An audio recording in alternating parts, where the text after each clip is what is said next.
লাগাচ্ছি না গোডাউন তো সমস্যা অবশ্যই কালকা বন্ধ কালকা বন্ধ আমি না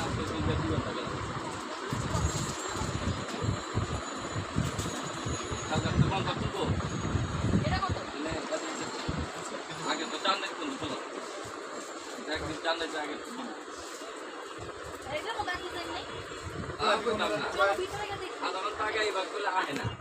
এগুলো আপনার 100 টাকা পিস।